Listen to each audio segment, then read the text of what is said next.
I started in NASCAR at Bristol in '98. So this track had already been closed, but you know, Bristol's another old, historic, iconic track, and I'd always hear about Wilkesboro, and of course I'd always see it as I drove by 421, and it always had a special allure to me. I have several friends from this area that would always come and visit me in Bristol and tell me about Wilkesboro and tell me the stories, and as I got into it and really just started devouring all the old races and all the old history, when you go to my office in Bristol, it's full of Junior Johnson.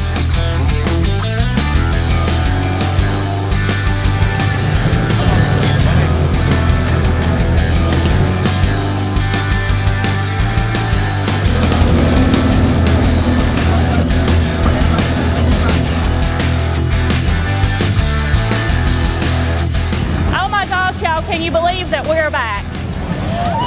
The Call family would like to thank every business, every volunteer that has helped make this come true. And we just got one more thing to say from the Call family. Welcome back, race fans, to the North Wilkesboro Speedway.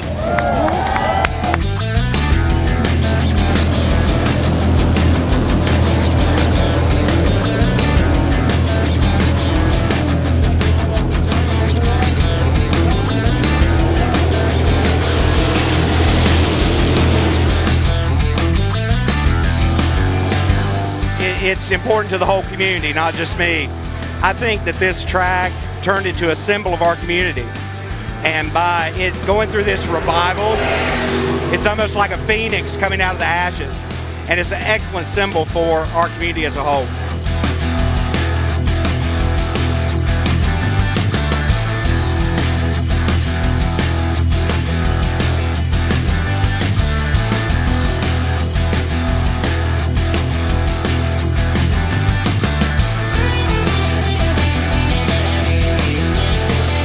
One of my favorite memories is when I was about 14 years old.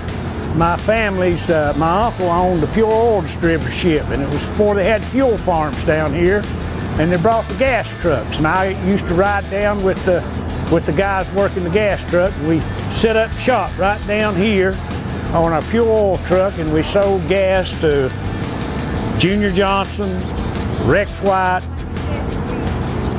Fireball Roberts, Wendell Scott, who was the first black African-American race car driver, and several others. I can't remember that. I do remember that. I worked it as a young man. I pumped the gas and just had a great time.